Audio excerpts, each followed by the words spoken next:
So, Yeah. 3, 2, 1. 1.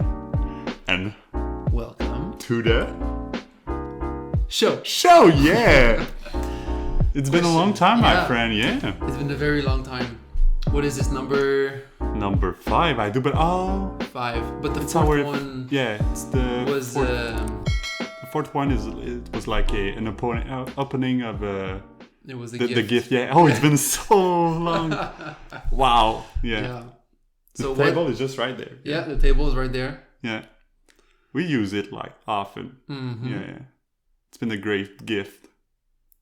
Yeah. Awesome gift. Yeah. It was really a good investment. Yeah. For our exam.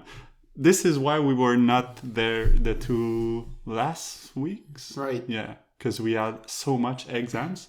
It was the end of the session. Mm-hmm. So we had like 3 exams the same week. Big exam. Yeah. Big time. Like 80% each. Mm-hmm. And after that, the Tuesday, this week, we had a practice exam. Mm-hmm. That is not a practice, so with manipulation and stuff like that. Mm-hmm. And it was all day, and we finished at like 4 p.m. Yeah. and I started at 9, so 9 to 4. Exam. It's been so rough. It's been how long? How long has it been since our last video? I do believe it's like 2 weeks. 2 weeks. Yeah. At least 2 weeks. At least. Feels longer than that. Yeah. Well, we really wanted to upload something, Yeah. but it just was been rough. yeah. I was studying at like 8, waking up at 7, and finishing at like 10, something like that. Yeah. It was a big day of studies and yeah. But the important part was that, well, you and I are both the same in the way that we view how to study. Yeah.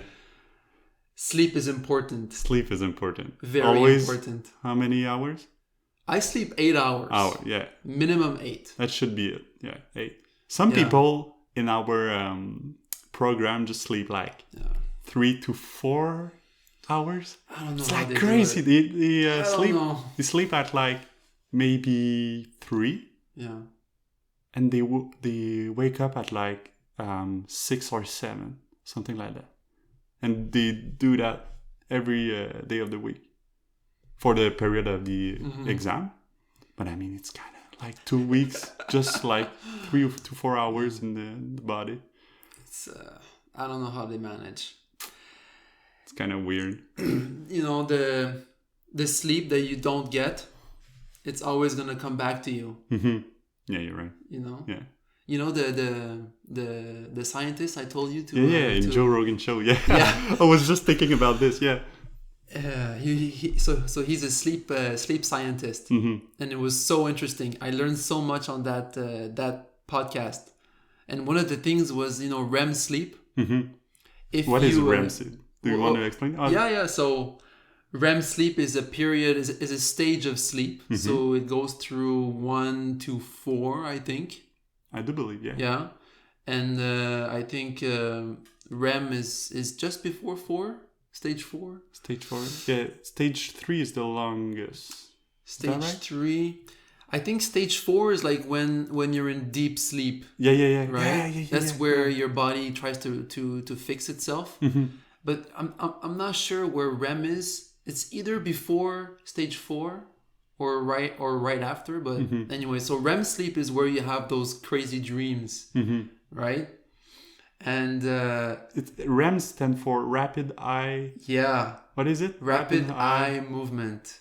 Is that it? Yeah. Rapid eye movement, and that's exactly what happens during that stage. Your eyes go go crazy. Yeah, go crazy. But it's the one stage of sleep where the frontal cortex, the front part of your brain, is just completely shut down. The logical aspect. Yeah. That's So where you think rationally, where you can solve problems, that just shuts down Completely. Yeah. And that's why you have these crazy dreams. Because your imagination is still there, but as you said, the logical aspect of your brain just like collapse, just Yeah. does not exist. So this is why sometimes your dreams does not make sense at all. Yeah. Like most of the time. Most of the time, yeah. Yeah. I wish they made sense. But Yeah, but no. Actually, no. I wish they came true. Not all of them. Not all that. Like I was dreaming a lot during the exam, like funny dreams, like oh you're gonna fail your exam. So That's sometimes not funny. I'm like waking up, I'm like, why did I fail this exam? And after like 30 seconds, I'm realizing I'm doing the exam today, and Okay. I thought I was already failing the exam, but I did not did it. Wow. Yeah. So sometimes it's crazy because your logical side, so the time aspect Right. does not make sense in your head. So Exactly. sometimes you feel like, oh, you're like 2 weeks before or after, and waking up like sweating. Why? What happened? I did not remember that I did the exam, but I remember that I failed the exam. That you failed it. Yeah. Oh, jeez. Oh my gosh. But like those REM sleep, like if you miss, so if you have a lack of sleep, you will miss, like during a normal period of sleep, you will go through, I think, like 4 to 5 times in the time spent will be in the REM sleep. So if you have lack of sleep, you're gonna miss some of those REM moments. And what he was saying, so we're talking about a sleep scientist called Matthew Walker. If you want to watch it, it's on the Joe Rogan show. On the Joe Rogan podcast. It's really interesting. But like he was mentioning about REM sleep, like if you have lack of sleep, you have lack of REM sleep as well, but it's gonna catch up to you. Like okay, you're not sleeping 8 hours today, neither tomorrow. Okay, your body's like, okay, fine, but I'm still gonna get my REM sleep back. Yeah. So sometimes, even when you're awake, you can just like take a short nap, and then you'll have like vivid dreams, like crazy dreams in like intense 5 or 10 minutes or whatever. Like it's gonna come back to you whether or not you want to. It's like REM's a bitch. Yeah, pretty much. It's so interesting. But like those girls in our program. Yeah. I'm saying girls. Because there are a lot of girls in this program, in the year of the program. Yeah. Because normally it's like 50-50, but this year it's like more 90% girls and like 10% this year. boys. I mean, I think it's a trend too. Isn't that A like trend? a trend. What do you mean by like last year it was the same, more girls. No, the year before I think it's like more even. Yeah. And you were talking about the factors of not sleeping, like it's coming back at you. But if it's not in the near the last time you dream, what I mean is like if you not sleep in a long time, in long what do we want to? Don't know what I want to say. It's like in the future you will get the factor, the risk factor of not sleeping is gonna get bigger and bigger. So you will have like risk factor of heart failure or something like that.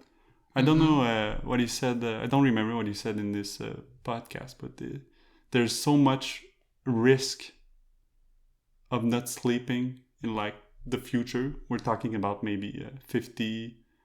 Sometimes it was like in the 30s. So you have a lot of impact of not sleeping. So on your heart, on your brain, on your organs.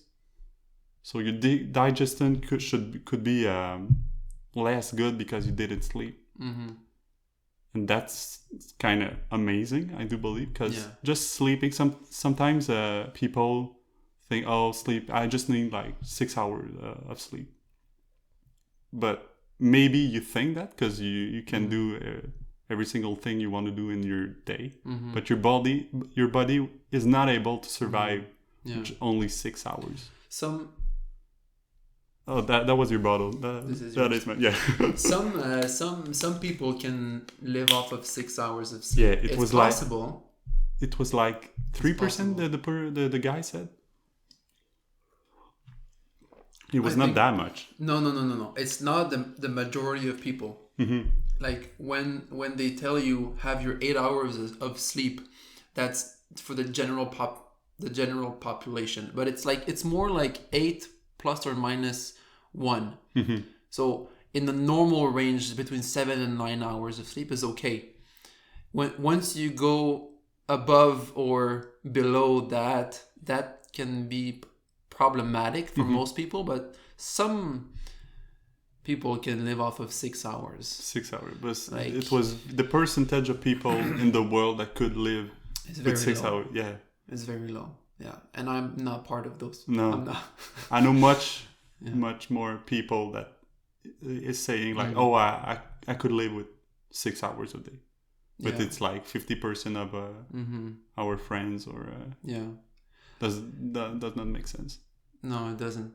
And like we see it, I think, through the level of stress that they give off. Mm-hmm. Like you just see it in that person. Sometimes the person who did not sleep is more stressed or more impatient, and you see it. That's me. Yeah. It reflects exactly. Yeah.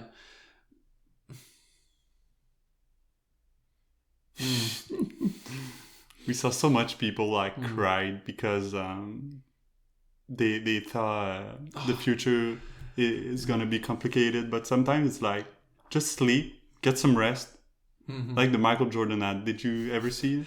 No, it's like help yourself. The documentary on. No, it was like an ad that Michael Jordan did for mental health something. Yeah. And then it was like get some help. Yeah.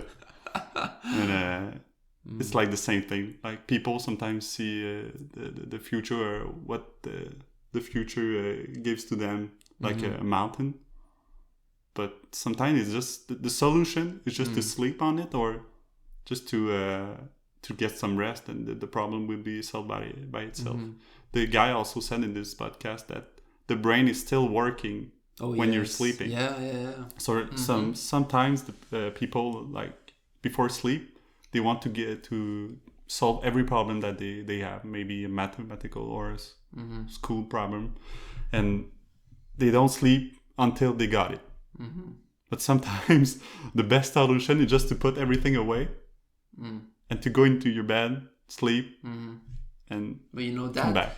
I absolutely agree, and that happened to me many times where you had to study for something and you just have to solve it. You feel like before going to bed you want to solve this, that it's it's out of the way, but once you learn how to take a step back, it's the next morning everything is clearer. You know, when and that's crazy. When they say sleep on it, I know what's in French, but in English it would be something around the lines like oh, you said it last time we talked about this. It's on it or in it, or is that something? Is it the word that they use? I don't know. I think in French is to sleep on it. To sleep on it is in English, but in French it's something in English? else. Yeah. Oh, I don't remember. But yeah, I'm sure you guys know what we're talking about. But yeah, there's a reason why they say that. For real. It's and like you said, the brain actually studies when you sleep too. I would argue that most of your studying is done while you sleep. When you're actually doing the task of studying, that's where you try to understand, and it's like you're training your brain. But like when you sleep, that's where the actual connections will be made, and then some connections in your brain will be deformed, and then they're gonna branch to another part of your brain, and that's where all the neuroplasticity yeah, it's happens. cerebral plasticity. Cerebral plasticity. Yeah. Yeah. That's the term, the scientific. I think it's neuroplasticity. Oh yeah. Yeah. Something in between. Yeah. Yeah, or something like that. Yeah. That's where it happens. Mm-hmm. And I would also argue that that's the reason why we sleep too. Yeah. And that's why maybe sometimes we're better than some people who just study like 12 hours a day, nonstop. I don't know how they do it. I really don't know. For me, it's more, okay, so here's my day. I'm going to spend, 5 hours studying, but it comes back to, RMQ, where we were talking about, like quality. The quality of the time that you're studying. Yeah. So is it like, some people are going to say, I studied 12 hours today. That's interesting. Yeah, that's a nice subject to talk about. Okay. Out of those 12 hours, how many minutes, how many hours did you spend on... Sometimes you're going like, watching the ceiling. Yeah. That does not count. Because you're not studying when you're doing that. And even if you read and you're not all in, doesn't make... it doesn't work. Yeah. So how many real hours of quality studying are you doing? That's what matters, I think. In high school, I was calculating my studying like that. I was like, okay, I need 3 hours for this. I need 2 hours for this. Mm-hmm. And this day I want to study like 8 hours. Yeah. But that didn't work because sometimes my work was finished. Maybe it took like 1 hour and I still had like 2 hours left. Mm-hmm. So I said, okay, if I said at the beginning I need 3 hours, I'm going to spend 3 hours on it.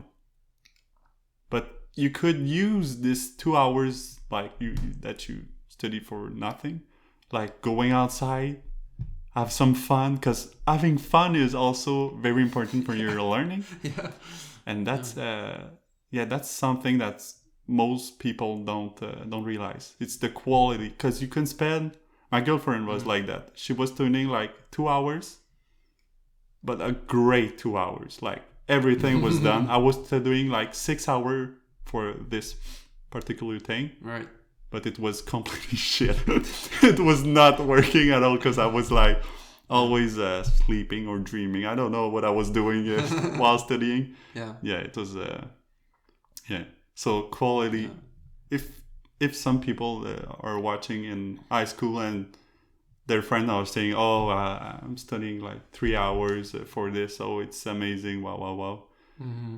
Don't even bother because doesn't work like this. If you want to continue even in high school or primary school, or I think it's more the way, the efficiency of learning. Yeah. And that's something we don't learn in school, and that's they never teach you that. Yeah, no. No. You learn it by yourself. There should be a class for that. I don't know if there should. I think it's methodology class. I don't know. Did you add that? Methodology. That seems very vague. Yeah, it's like the to be organized, I do believe. Okay. Yeah, it's like... is that a class in high school? Yeah, it was like 1 hour a week. As you know, it's been a long time. It's been a long time. Yeah, no, it I think it's a new class. Okay. It was like only 1 year in first grade in high school. Okay. Yeah. So it was 1 hour a week just to organize your stuff. It was helpful. No. Maybe I had that. I'm not sure. But it was not. But it's something that you learn by yourself. You can give tricks, tips, or no. You can give tips. Some idea of how you can study. Yeah, you can give tips, but not every tip is gonna apply to every person. Yeah. So you have to choose whatever works for you. Mm-hmm. Yeah.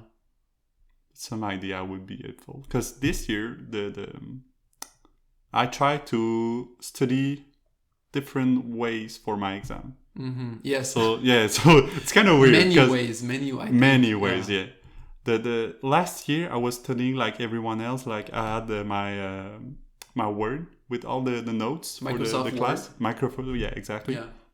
and I was reading and studying, and I was writing everything. So I was reading, writing, and if I didn't understand what I wrote, I just like repeat.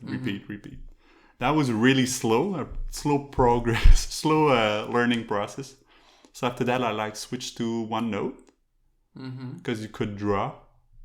Sometimes picture is helpful. So that was one way. After that, I changed to Notion. Notion is more organized, so you can have I don't know the arrows to like bullet points, something like that. They're bullet points that can collapse. Yeah, exactly. Yeah. I don't know what it's called, but I mean collapsing bullet points. Something like that. So you can have like your grocery list of stuff you needed to learn. To that, I changed to.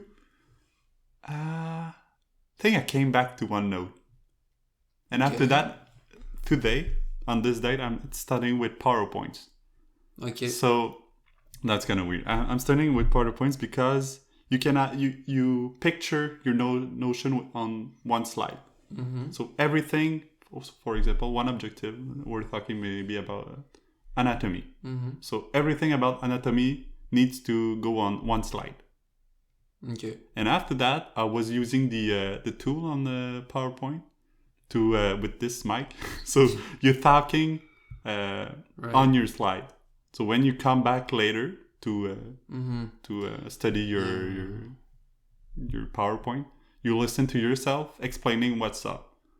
That's really that was really helpful. That is really, I've never heard of that strategy. I find it's it creative. Really cool. Yeah, it's cool. Didn't work super well if you compare with the grade I had, but I think I understood better what it was like. Before I was like just learning for the words, or it was not deep understanding. Yeah. So now I really could I could explain like the subject, explain to myself actually, and came back later and studied. How many times did you record yourself? Like, let's say you have one slide. Oh no! How many times did you? Because you of want the time, it to look good, right? You want it to to be clear and simple. Like look professional, right?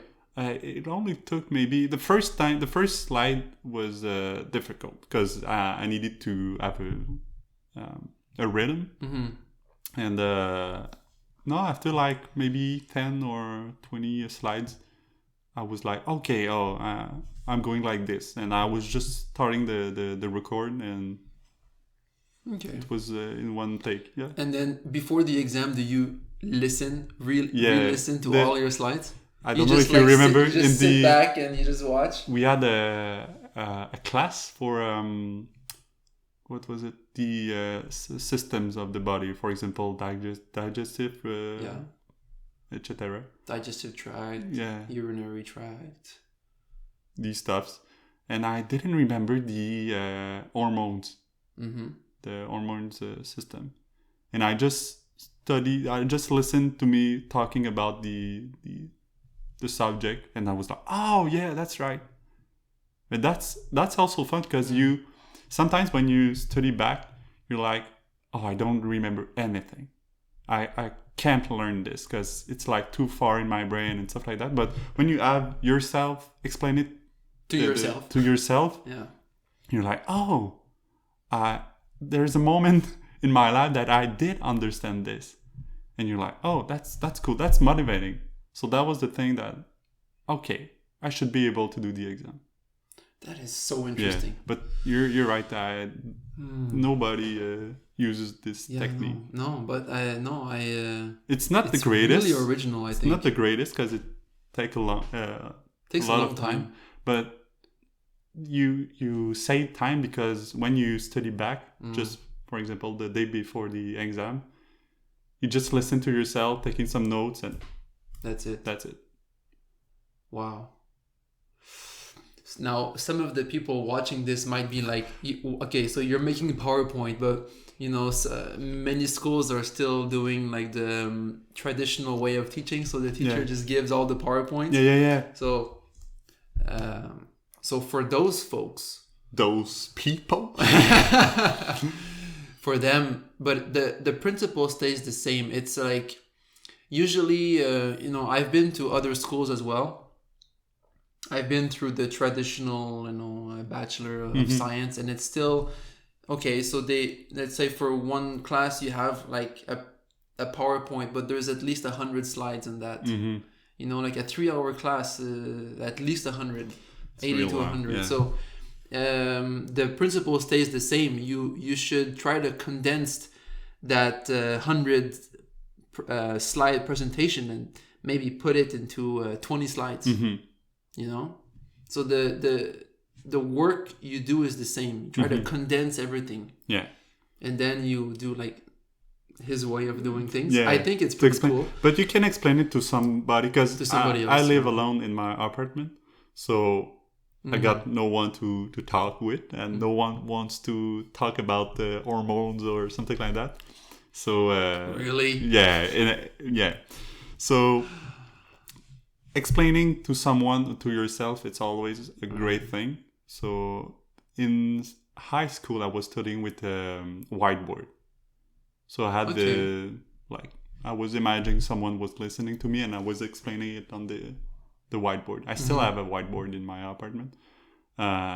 It's also a great thing, but it's kind of long because you need to write everything, and after that you erase it, and it takes a long time. Yeah. And the second thing you talk about, it's summarize something. That's also a great thing. Some people just use this technique. I know one of my friends use this. They go through their PowerPoint, for example, through their notes, and try to summarize everything into 1 page. Right. 1 page, sorry. And that's also a great thing, because you take the most important things and write it down. And if you're able to do that, you can understand the big picture of it. And that's a great method to learn. It is. Actually, the more, you were talking about writing on the whiteboard, the more senses that you use to study, I think the better it gets. Yeah.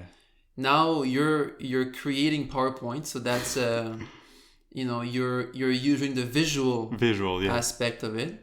Then you're using your voice to go over that PowerPoint. That's another sense. And then to make it even better, you can I don't know if you can make it better, but after that I listen to myself and I write it down. And then you write it down. It's two things. You see, you thought, you listen, and you write it down. Yeah. So the more of that you integrate together, the more. That's that, because before it's been a long time, but I was like just studying, but without the pens or just in my head. Yeah. But it was like too complicated. Yeah. You do that, but you're talking over it. Is that right? For me, my technique. Your way to study, it's like it's also like kind of special. I like. Oh yeah. Yeah. I've tried many different ways. Like you before, just the normal Microsoft Word.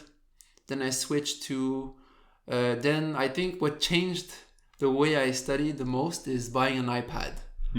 I think since I've owned an iPad, it's never been the same. So I have an iPad Pro with a pencil, and I this is what we used to record. This is what is recording. Yeah, exactly. And so since I have that, really the goal is like you. Is to summarize everything into, let's say I have 20 pages of something, I condense that into 1 page, but I write it by hand. So I try never to write on the keyboard. I think that's, it makes me feel like a robot, and I'm not assimilating the same way I would as if I had a pen. And we often lose that, when you don't use a pen for a long time, you forget how to write properly. How to write properly. So I came back to the pen, It's a little bit more modern, more sophisticated pen, but I can do everything with that. I love to draw pictures. Pictures help me to imagine different things. That's a way to summarize the notion. Yeah, exactly. So I draw arrows. I try to link things too. You write something here on your note, and then say, oh, this applies to something else I studied just before. Put an arrow down. Yeah. You know, so I try to do like a concept map. Yeah. At the same time. Your notes look really good. Yeah, thanks. With a lot of colors, but colors, you're also talking over it. Yeah, but it's true. different. It's different than me. Yeah. I should try your. You tried it. No, I should. I should. Oh. I should try to record. I was too excited. Like to make my own radio show, and just before this, I kind of like that idea. I might try that. But yeah, I think what you were referring to is my way of studying. Yes. And so once my notes are all done, I have nice pages, very summarized. I speak over them like you do, but a little bit less professionally. Yeah. You use different words. Yeah, different words for the things that are hard to understand and that you feel like it doesn't go in the way you want it to go in. I force it in. So I gotta admit, I swear a lot when I study. That's special. Yeah, but it's not that much swearing. It's just it makes me more energetic. Like focus. Focus. I'm not always like that because it's very intense. It's very demands a lot of energy consuming. So I'm not always like that. So let's say I have 5 hours. I'm not gonna spend the 5 hours, trying to go hard to take it in. But maybe like 20 minutes now and then for difficult stuff. It's a great idea. It's special. It's special, but it works. I did it one time and it worked. Because sometimes like too much energy. You're frustrating, and just swear. Just a couple of times, like trying to explain it, and sometimes you're like, "Oh, that's it." That's just it, because you're simplifying the thing. Because you're just this thing makes me and like, oh, this is what it's doing. Yeah. But it's not. I gotta say, it's not angry. I'm not angry when I study. It may look like that, but I'm actually I try to make it a happy experience. Like I'll just stand up and then I'll start like walking around the room, and then I'm talking to myself out loud. Because the more senses you incorporate, the better. And sometimes I swear, but it's not all the time. Not all the time. Yeah. And it's a great way to learn. Yeah. It's weird. It's weird. But like you said, it's the results are not the best. Yeah. Like I've had better grades before, but like we said, we're not as focused on grades. We're more focused on understanding, comprehension, understanding. Still, a lot of the exams. Again, we just came out of 3 of them back to back. A lot of it is just. It was kind of weird. The way of creating an exam should be, okay, what is the most important thing? And throw it in the exam. That should be it. But they are like trying to make the grade look good, so they don't want everyone to have like 90%. So they throwing stuff that it's really not important, like a name of a molecule that came once in the process, and that's it. You lost like 5 points, for example. But that's not the way an exam should be, because it maybe in some program, if you want to know who is the better person who is able to study, like study everything, like learning everything per heart and something like that. But we're in a place where you want to learn stuff for your profession. Like in three years, you want to learn this.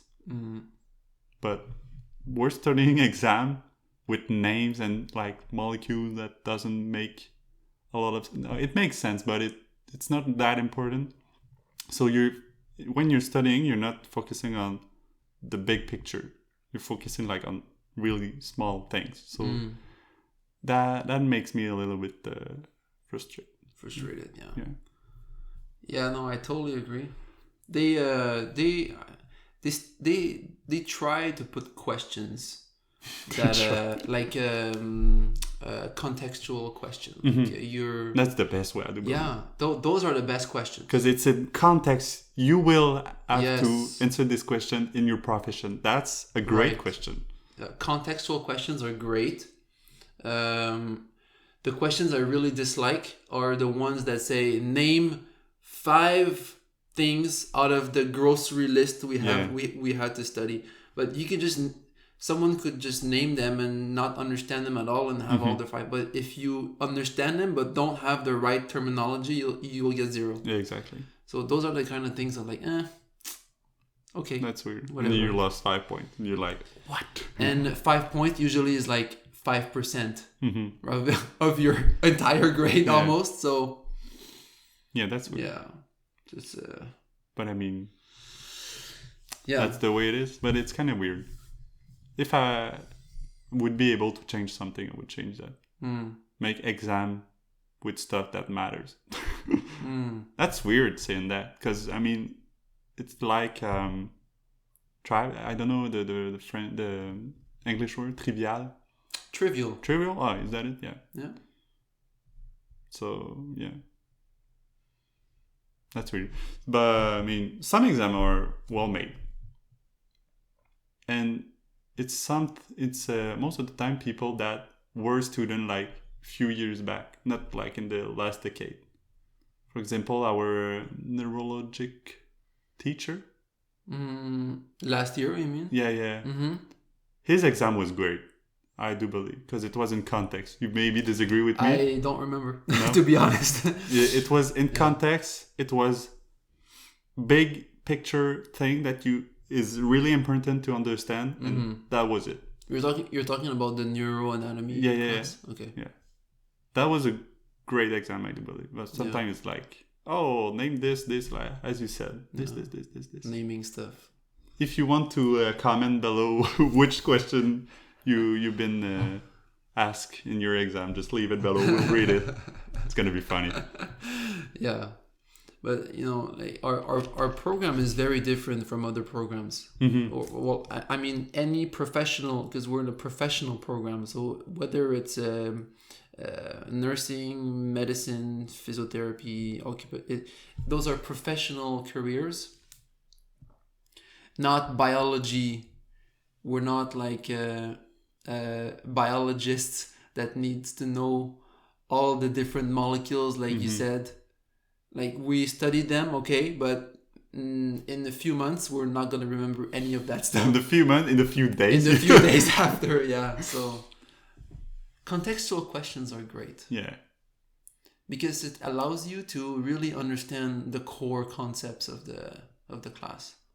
When a patient will be in front of you, and he said he asks you like, oh, what is this on my arm, or something like that. You need to understand, okay, which symptoms leads to which condition. That's something that is very important. What is the prognostic of the pathology, and you need to treat it. It's like tribal things to know and to put in the exam, for example. Right. I leave it there. Any teachers watching this? Take notes.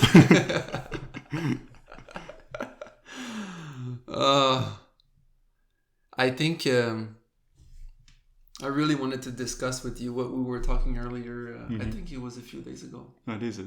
No. It was before our clinical what's that in English? Observational clinical exam or something. ECOS. Oh, okay, yeah. I really don't know what it stands for. Yeah, so the exam where you show up in a room where there's a glass, like in the movies, you know. Yeah. We talk about it in the first episode, but if you want to summarize it. Oh, it's just a one-way glass. Yeah. You see through it, you see back you, but behind there's somebody else watching you, evaluating you, sometimes calling the room, saying, hey, hurry up, you have one more task to do. Like, oh, really? I didn't know. Yeah. He's saying to you, like, are you sure? Like, now that you say it, like, no, I'm not sure at all. And the mic in that room is so terrible that I never understand what they tell me. So he's like, I look at my patient, I'm like, yeah, sorry about that. Let's move on. Let's move on. Let's move on. I was in the room and then I put a weight on the a weight on the leg so that she works out her quads. And then I hear something in the room. I have no idea. I said, sorry, can you repeat that? And he says, what's the weight you put on her leg? I'm like, okay. I look at the thing, 7.2 pounds. I'm like, but I don't even know that's what he wanted to hear. I think then after he said, hurry up because you have one more task to do. And then like 5 seconds later, the ring stopped. Like, dude, for real? Like, you have 5 seconds left. Oh, that's a great information. You have one know. more task and you have 5 seconds left. Yeah. Good luck. Good luck. I was Good like, luck, I was Alpha. like, wow. Okay, thanks, bro. That was also a weird exam. Yeah. But I mean, it's the closest thing you can have to a real to your real job. Mm-hmm. Yeah. But I wanted to say accept accept the unknown. Yeah, walking through the unknown. Walking through the unknown. Walking through the unknown. I kind of want that to be the name of this show. We maybe changed it, yeah. No, I mean the name of this episode. Okay. Or maybe the podcast too. I'm not sure, but I really like that idea of walking through the unknown. Mm-hmm. Because it's very stressful. Yeah, we wanted to talk about this. Why are we so damn stressed? Because unknown. Especially before these exams. Yeah. Not the ones where you just... the ones where you're at your desk and you write your exam. That's not that stressful. Because you have time. Maybe they give time is stressful. They give you enough time. But for the practical exam, sometimes you're like, okay, I have 12 minutes to do this, and this. 4 tasks, for example. Yeah. And you're like, wow, that's a lot. For 12 minutes. Because we were like going fast doing them, like. The patient was not that important. We were like, okay, let's go. 12 minutes. That's what I find a little bit weird too.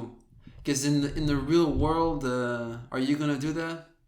In the real world, it depends. Because I heard like in private clinics, sometimes you need to go fast. I don't know how fast, but you need to go fast. Yeah. That's if you work for somebody else that has a clinic. Yeah. Because money. Shout out to our future clinic. Yeah. Where subscribe now. Where we actually treat the patient and not tissues and just go and let's go. Yeah. Because quality. I'm all about quality. You need to see patient. Yeah. You can't spend like 2 hours for each patient, but like 15 minutes for a patient. It's not a good thing. Even in the exam, 12 minutes. The worst station was you had like 5 things to do, and I didn't have time to do the last part because totally understandable. The third task was like try to strengthen her quads. So I'm like, okay, she should be able to do this. I say, okay, let's try a squat. She does the squat, but really not well, like clearly compensating on one side. I was like, okay, let's try that again without compensating on one time. And she tries it again, not working. I say, okay, let's stop this. I found another exercise, but see, it's taking the time to find the right thing. So I took an extra maybe 2 minutes to teach her another task. But then I didn't have time to finish the last one. And that's the same one where the guy said, hey, hurry up. Hey. So I'm all about quality. I really, It's kind of weird that they are doing that. I mean, it's understandable that you don't have all day. No. But 12 minutes. 12 minutes. Jeez, that was going fast. No, you have no time to spare. It's not about the thinking, because the thinking process is before the 12 minutes. So it's not even thinking about what I'm going to do. It's like just doing it. That takes more time than 12 minutes. Yeah. Because the mental process is you had like 5 minutes before, right? And 5 minutes plus 5 2. minutes. So let's say 7 minutes. Total. So the thinking was already done before going in the room. Yeah. And you still had no time to do it. And there's also the factor of the unknown variable. There's always unpredictable things. Like, what if the person can't do what you're asking them, and you planned it. It works fine in theory, but it doesn't work. So what are you gonna do? Are you gonna go to the next task, or are you gonna find the right thing to do? Yeah, on the spot. Yeah, on the spot. So there's always I mean, it was minimal in this exam because I think they were mainly trying to test, can you do this task next? There was no... I don't think they really graded the contact. They say they do, but I mean, seriously, like... Hello, my name is blah, blah, blah. We're going to do that today. Do you agree? Yeah. Those are... Then you got your whole points. Yeah. That was it. Yeah. I asked the patient one time, oh, do you feel pain or anything? Oh, no, that's all right. I took the time to just make a relation with my patient. I mean, I think it's... That's who you are. I think it's the great way to do it. Because you're not treating a bone or a muscle. Right. You're treating a person, a patient, as you want to call it. Yeah. Because they told you, they say, you need to treat the patient, but when it's the time to do the job, to do the job in the exam, this part is going like floop, it's going to waste because you don't have time to do this. It's kind of weird. Do this, but when I'm gonna evaluate it to observe you, you will not have time to do this. I think it's also special. But yeah. But hey, we passed. We passed. We passed. They told us that if we didn't pass, they were going to contact us with the email, and we were checking our phone like, oh, is that okay? Is that okay? My phone's ringing. Oh my God! Oh, what is going on? Oh my God! The unknown. Oh, it's really. Oh, I failed. No. Nice try. That was a long joke. A long joke. Man, walking through the unknown. We really have. Were you? Do you think you were better this year? At this exam? Yeah. Than last year. Than last time we did that. Like if you checked your heart rate last year versus this year. Yeah. No, it was. Was it still high? It was better this year. It was better because we practiced exactly the same in this room. Yes. Yes. We had this paper attached to the door with everything we needed to do. So we were challenging each other to you need to do this. You have this much time. We replicated every single variable with the mask, the glasses, as much everything. as we could. Yeah. And that helped me a lot because I was like, I just did this yesterday. So this is the same thing, but I'm like surrounded by people that are doing the same thing as me. Yeah. So it was really less stressful. The most stressful thing is the unknown, as you said, but also seeing other people stressing. Yeah. Because Oh, human yeah, that's bad. are good to imitating stuff. So, for example, what is that sound? Is that a drill? No, that was my nose. Oh, that was not. I was like, Sorry what is about this? No, the human is like, okay, if this, like we saw for the toilet paper, if someone is buying toilet paper, everyone is gonna buy a toilet paper. Yeah. They like to call, yeah. It's the sheep theory or something like that. It's also linked to the fact that we always imagine the worst case scenario too. That's why we stress out so much. The worst case scenario for COVID was, oh my God, there's not gonna be enough toilet paper / food. I think food was one of those big things too. But yeah. So it's exactly the same process. So you're seeing other people stressing out, and you're like, why am I not stressing? So now you're starting to stress. To doubt yourself. Yeah. It's like, did I study enough? What? No. We did study a lot. Yes. No. We studied not a lot. Maybe not as much as others. No, that's but quality. Yeah. We did quality. We took the time to make our own cases, stick them on the wall, time ourselves. We tried our best to replicate the same. I don't know about you, but I was when we practiced together in this room, I was nervous. I was also nervous because I didn't know what you were gonna ask. Yeah. Yeah. And that's more stressful than the people that were going to ask me some stuff in the exam the day after. So yeah, to know that the other person wants you to learn like big time and challenging you is stressful because you want to do good. Yeah.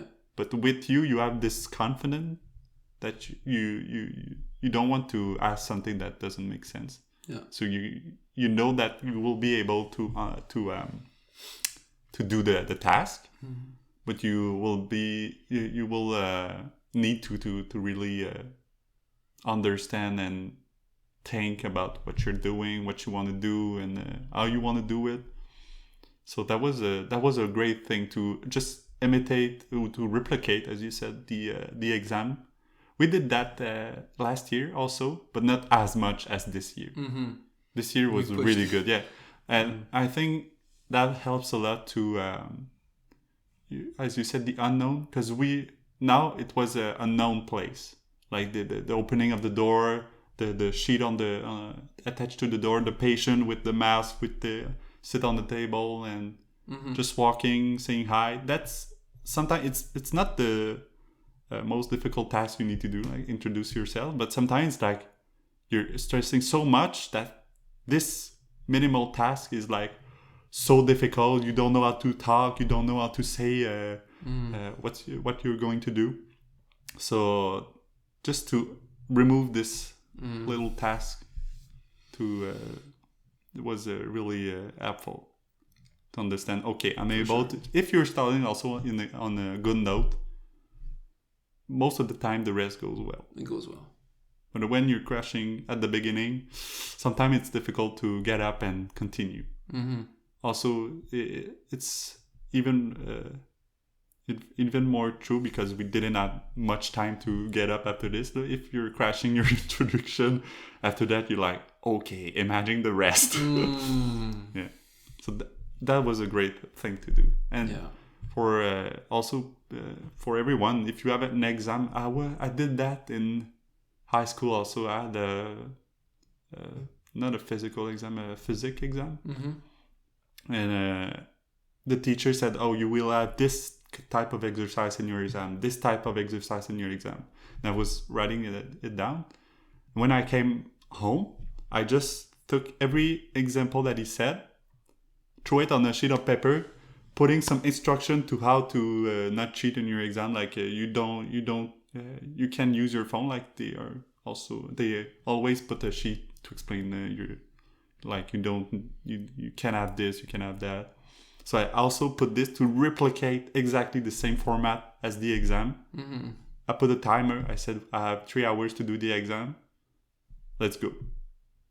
And when I came to the real exam, it was exactly the same. I was laughing out loud because it was so the same thing that I just replicated what I already did like the day before. Right. So to replicate the environment also, I had my door closed, I had my bottle of water. So to replicate, to trying to I don't know how to say it, Jesus But you Christ. said it. You said it well. Yeah. You try to replicate the environment that you're gonna be tested in. Yeah. Yeah, exactly. Yeah, you summarized it well. but it's based on actual research too. It's been proven that students perform better in the same environments in which they practiced. Yeah. So that's what we did. It's also they teach that in the first year that we came in. They said sometimes people are studying in the same spot all the time. Yeah, what I'm doing. But sometimes they said it's a good idea to go, for example, in the coffee place or on. I was going to say in the bar. Maybe the bar is not the best place to study, but for example, in a friend's house or just a different environment to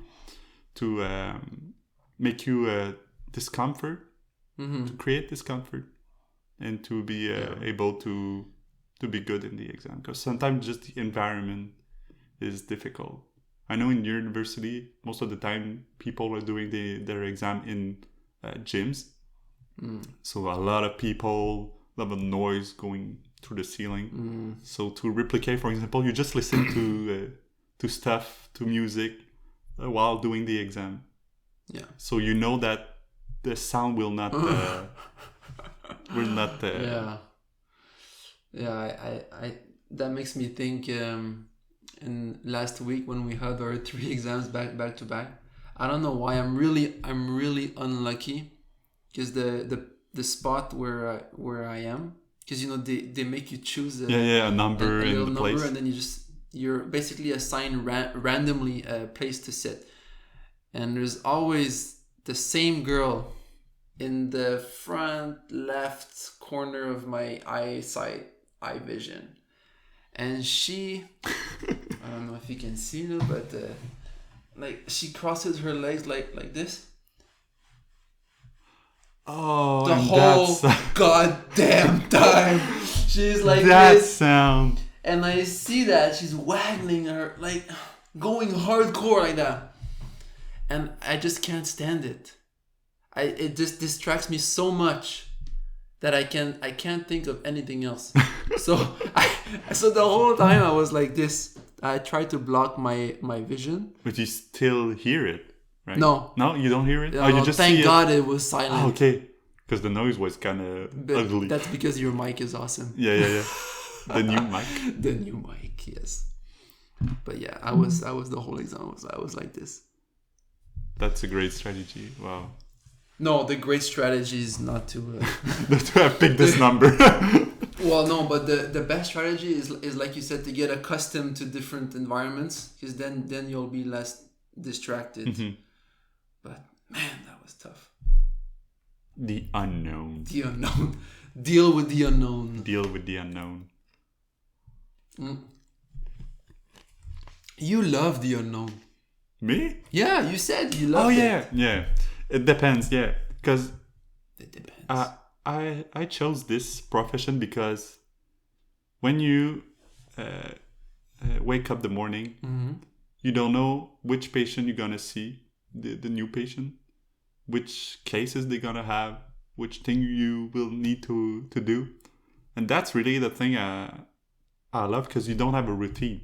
It's not all repeating all day, all right. week long, all month long, all year long if you want to. So it's also a great thing, the unknown, because it's your brain also always works. So you're not like doing the no brain job and not using your intelligent. So yeah, I love the unknown because of this. Yeah, makes me a challenge also. Challenging. It's fun sometimes. It's like a mathematical problem. So you have a problem and you try to solve it. The next page you don't know which problem you're gonna have in trying to solve it also. Yeah, that's about the same thing. Yeah, and that's why it's fun because you don't know which thing you're gonna do the morning. Yeah. So yeah, I totally agree. You will be able to do the task, but you don't really know which one is it. Yeah. Sometimes you're gonna be great. Sometimes you will be not that great. But you will always be able to do something about it. Yeah. Yeah, like it's possible. I mean, the best job for that, because you work in a clinic, you can have someone new coming in, and then it's the unknown, or you can have another type of person that you already met that's coming back. Mm-hmm. But so you kind of have a mix of both. But there's one area, it's new in the physiotherapy world. It's slowly, I don't know for other countries, but in Quebec, it's been slowly being implemented. It's the physio in the emergency. Oh, yeah. In the ER. That's a new area. And it looks really cool. It's like the same thing as doctors would do in emergency. Pretty much. But it's more musculoskeletic kind of stuff. Yeah. But in the same environment, the same people, but not exactly the same people. Yeah. But people that are suffering, for example, back pain, or they just broke their foot or something like that. Yeah. And you can prescribe X-rays too. Yeah. So that's cool. That looks really interesting. Yeah. That would be something to do in the stage. Yeah. Is that it? Stage? And the stage? Oh, okay, stage. That's not the right word. No. It's a intern, like a. It's like redundancy, but practicum. Oh, I didn't know that word. I think. You bet on it. I don't actually. It might be internship too. I don't know. Whatever. People will understand. Yeah, I would like to have one professional that works in the ER and ask him questions. That would be fun. That would be really fun. Yeah, I'm curious. I'm not sure if it's like a triage, like when you go to the ER, you meet a nurse. Yeah. And the nurse says, okay, if it's serious, you go through. If it's not, you wait. Hopefully I'm not sure if it's like that. Because if it's this kind of task, this is not as cool as we thought. Yeah, that's why I want to have someone. But something to see. Yeah, but the unknown makes the world interesting. There's nothing more boring than knowing what you're gonna do. It depends. Some people like routine. For sure. It's understandable because you stay in your comfort zone, and it's for some people easier and more fun. But to get out of this comfort zone, it's a good thing for your brain, as we said. Yeah. For your Yeah, for sure. No, it's really dependent on what kind of person you are. What's really strange is I was always the kind of guy who was a little bit shy. Shy. Yeah, no, it's true. I've never been. I would consider myself as an introvert. Would you have thought that? No, really not. Maybe a bit. Maybe, but not that much. Yeah. I was too. I'm still an introvert. Me too. Yeah. I don't know. We should do. They have these kind of tests online, like, are you an extrovert? But it's weird because it's a weird relationship because I'm an introvert. I don't know about you, but I'm an introvert. But You have tendency, no? Tendency of an what? extrovert. Tendency. Yeah. I don't know if it's a tendency, but I have a tendency to, like, I love giving presentations. I don't know why. I like going in front of the class. For real? Wow, I didn't know that. Here's what's really weird is whenever I have a presentation to do, or I know that I'm gonna have to be in front of an audience, I'm stressed out of my mind. I'm getting better at it, but before I was very stressed out about that, sweating, like, heartbeat, boo, boo, boo, boo, boo. But once you're on the stage, everything goes out, right? Everything goes, yeah, and then you're in the moment, and it's fun. I enjoy it. Mm-hmm. But I don't want to do it. But when I do it, I feel great. It's fun. Because after that, you feel so much joy, and you feel great. Because you did something that you didn't think it would be like this good or this... and then you want to do it again. Yeah, but until someone said, until someone say, "Oh, you need to do another one," you're like, "Oh no." You're like, "Oh no," until you go back on the stage. Yeah, it's a circle of life of presentation. It's still the same. I think it's the same thing. Mm-hmm. Like I don't want to do it. I don't want to do the ECOS, the exam that we did, but practical exam. But once you enter the door, I'm like, man, this is fun. Like, this is fun. I want to do this. But then next year I'm gonna be like, oh no, it's this time of year it's again. Coming back. It's coming back. Yeah. It's so weird. Is it the same for you? Or similar? We did an exam that didn't count for a practical exam. Mm-hmm. That was fun because you had the retroaction to what you were doing. Right. That was cool. Yeah. But for the exam that we're doing now, you don't have really a great retroaction. It's like it's more like you didn't do that as good as you should. You didn't. It's like more losing points than giving you tricks or tips to get better. And for some people, it's like you failed. Yeah, you felt you're not good. You're like, but you gotta do it again. Yes, yeah. But if you passed, you don't. You don't really know because they're just giving. Oh, that was not that good. That was okay. You didn't do this. Yeah, if you have a retroaction of your patient or another professional of your profession, that is fun. You don't want to do it at first because, as you said, the unknown, it's stressful because you have someone judging you. But after you did it, or the time when you are doing it, it's the best period. Yeah. It's fun. Yeah. Yeah, I totally and agree. after that, you're like accomplishment. Yeah, accomplishment. That was the word I was looking for. And you know that you're a better person after that. Yeah. More experience, and you feel more confident. Would you do a TED conference? Is that it? A TED Talk? Yeah, TED Talk. If I had something smart to say, I would. Yeah, but I don't know. Is TED Talk contacting you, or if you want to do a presentation of something like that, you need to contact them, and after that they give you a place or something like that. I don't know. We could talk about what we could talk about. Yeah, I think there are two kinds of TEDx. And then there's the TED Talks. Oh, it's not the same thing. TEDx is independent, so I think anybody could like host one of those things. Oh, okay. But then you have the original TED Talks where I think you have to get invited or apply probably or something, or prove that you have something smart to say. Because there's a doctor, an American doctor. I don't know if you know him, Dr. Mike. Is he the guy on YouTube? Yeah, a great looking guy. All the girls are. I don't know if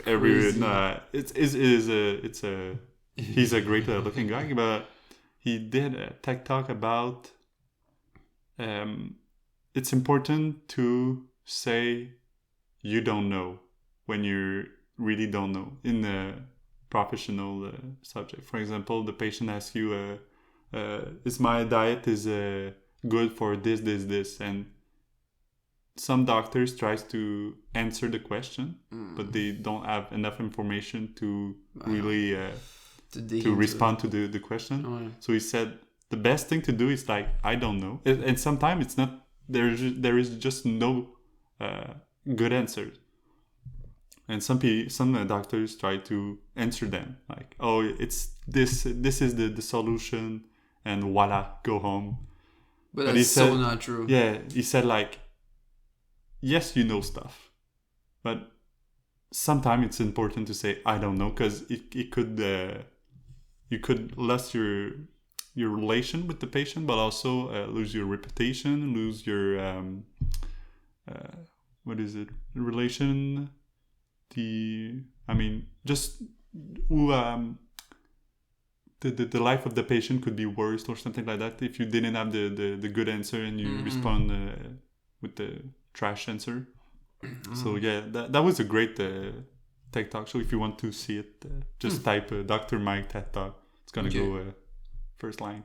It's a great TED Talk. Yeah.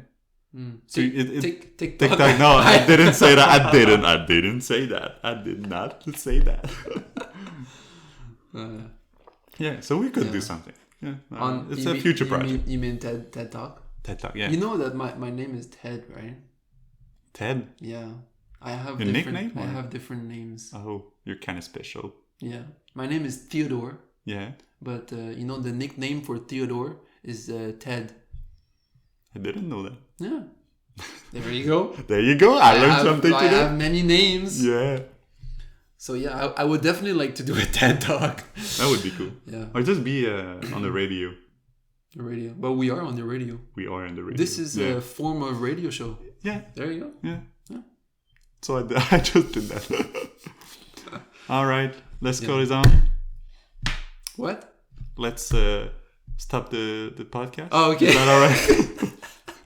Oh, I don't know how to close the video. How to finish the video. Is that right? Yeah. Time to finish. Yeah. So hopefully you enjoyed the show. Yeah. So we'll see you next time. It's gonna be in the next week probably. We'll see. We have time now. We're free. Well, we're not totally free, but we definitely have more time. Yeah. Yeah. So see you there. Ciao. Ciao.